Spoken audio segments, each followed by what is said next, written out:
दोस्तों, आपने यह सोचा है कि जो पेट्रोल और डीजल बनता है यह कैसे बनता है और धरती के नीचे पेट्रोल डीजल के कुएं कैसे बन गए?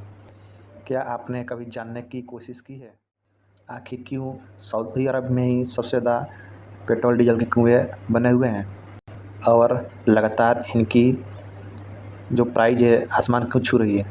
अगर आप नहीं जानते हैं तो यह वीडियो को आपको पूरा देखना चाहिए, क्योंकि हम बताने वाले हैं कि पेट्रोल और डीजल कैसे बनता है और धरती के अंदर पेट्रोल और डीजल कैसे पैदा हुई। तो वीडियो स्टार्ट करने से पहले हमारे चैनल राजेश रज्जू को आप सब्सक्राइब कर दीजिए, ताकि आपको ऐसे ही वीडियो मिलती रहे। चलिए शुरू करते हैं।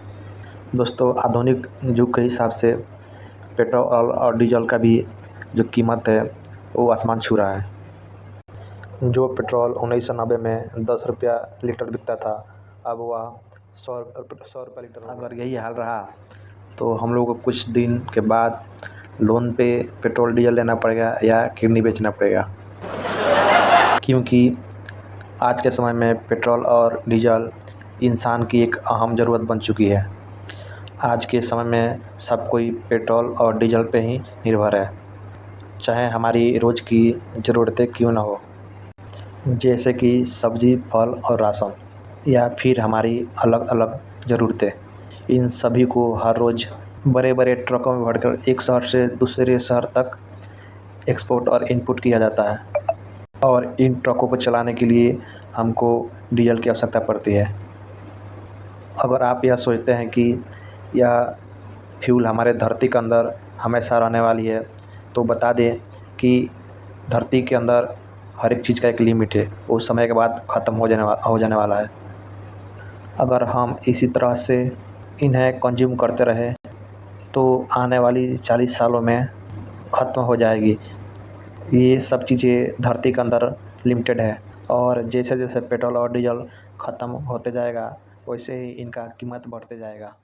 दोस्तों, यह पेट्रोल हमारे देश में नहीं निकलता है, इसके लिए हम दूसरे देशों से इसको क्रूड ऑयल के रूप में मंगाते हैं। क्रूड ऑयल मतलब कच्चा तेल। क्रूड ऑयल को हम रिफाइनरी में साफ़ करके उससे पेट्रोल, डीजल, केरोसिन तेल इत्यादि निकालते हैं, और यही कारण है कि हमारे देश में लगातार पेट्रोल डीजल की कीमत बढ़ती जा रही है। और वही सऊदी अरबिया और खाड़ी देशों में पेट्रोल के कुएँ मौजूद है, जो कि वहाँ पे आसानी से पानी के भाव या कौड़ी का भाव मिल जाता है। चलिए हम जान लेते हैं कि ये पेट्रोल डीजल बनता कैसे है और यह आया कहाँ से। आज से लाखों हज़ार वर्ष पहले हमारे धरती पे डायनासोर का अंत हुआ था। उसके बाद कई बार धरती की टेक्टोनिक प्लेट्स में हलचल हुई थी, जिसकी वजह से हज़ारों लाखों जीव जंतु, पेड़ पौधे वो चट्टान के अंदर में दब के मर गए थे। जब वह पूरी तरह से डिकम्पोज हो गए तो चट्टानों में गहरी दबाव और गर्मी की वजह से जीवाश्म तरल पेट्रोलियम के रूप में बदल गए।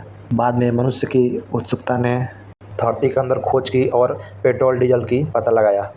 लेकिन आपको यह लगता होगा कि ये धरती के अंदर से हम डायरेक्ट पेट्रोल डीजल डायरेक्ट निकाल लेते होंगे, तो ये गलत है। ये डायरेक्ट नहीं निकलता है। यह धरती के अंदर एक काले और गढ़े तरल पदार्थ के रूप में पाया जाता है, जिसे हम क्रूड ऑयल या कच्चा तेल के नाम से जानते हैं। देखिए दोस्तों, ये जो कच्चा तेल होता है इससे पेट्रोल डीजल ही नहीं बल्कि हमारा केरोसिन तेल, जो हम लोग जो वैसलीन जो लगाते हैं वो वैसलीन भी उसी से बनता है, मोमबत्ती भी बनता है, बाकी जो हम रोड बनाते हैं उसमें भी हम उसको यूज करते हैं। यह क्रूड ऑयल को हम सऊदी अरबिया या खाड़ी देशों में 1000 मीटर के अंदर हम खुदाई करके, जैसे कि हम लोग इधर में जैसे कल हलाते हैं वैसे ही 1000 मीटर के अंदर खुदाई करके ड्रिल करके हम उसको निकालते हैं। यह समुद्र के अंदर भी पाया जाता है और ज़मीन के अंदर भी पाया जाता है।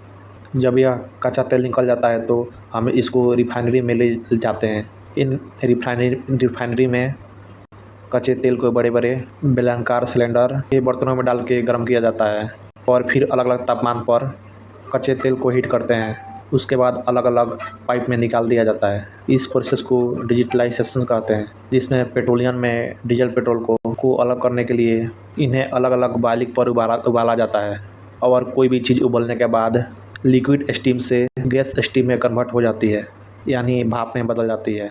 जैसे जैसे हम पेट्रोलियम को बांटते हैं तो चलिए हम बात करते हैं कि कितने डिग्री पे टेम्परेचर पे उबालने पर क्या मिलता है। डीजल को पाने के लिए 260 डिग्री तक कच्चे तेल को उबाला जाता है। वहीं इस 180 डिग्री सेल्सियस पर केरोसिन या मिट्टी का तेल मिलता है। 110 डिग्री पर पेट्रोल मिलता है। इसके अलावा कच्चे तेल में मोम, ग्लिसरीन, पैराफिन, वैक्स और डामर भी मिलता है। इसी तरह एक कॉम्प्लेक्स में पेट्रोल, डीजल और केरोसिन जैसे चीज़ें हमें मिल जाती है। उसके बाद डीजल, पेट्रोल, केरोसिन तेल निकल जाने के बाद इसको हम डायरेक्ट पेट्रोल पंप पे ना बेच के इसको टेस्टिंग के लिए जाता है। टेस्टिंग में हमें यह पता चलता है कि वास्तव में कितना ज़्यादा ऑक्टाइल का पेट्रोल मिला है, और जितना ज़्यादा ऑक्टाइल मिलता है उतना ज़्यादा महंगा और अच्छा तेल माना जाता है। सिंपल भाषा में बता दें दोस्तों, तो क्या होता है, इंडिया में सऊदी अरबिया से आता है, जो इंडियन ऑयल लेके आता है अपना वो टैंकर, उसका क्रूड ऑयल का टैंकर बना रहता है, उस पर उसने वहाँ पे इकट्ठा करता है। इकट्ठा करने के बाद उसको रिफाइनरी में ले लिया जाता है। जैसे कि इंडिया में रिलायंस है, वहाँ पर ले जाके उसके अलग अलग तापमान पे हीट करके पेट्रोल, डीजल, केरोसिन तेल निकाला जाता है।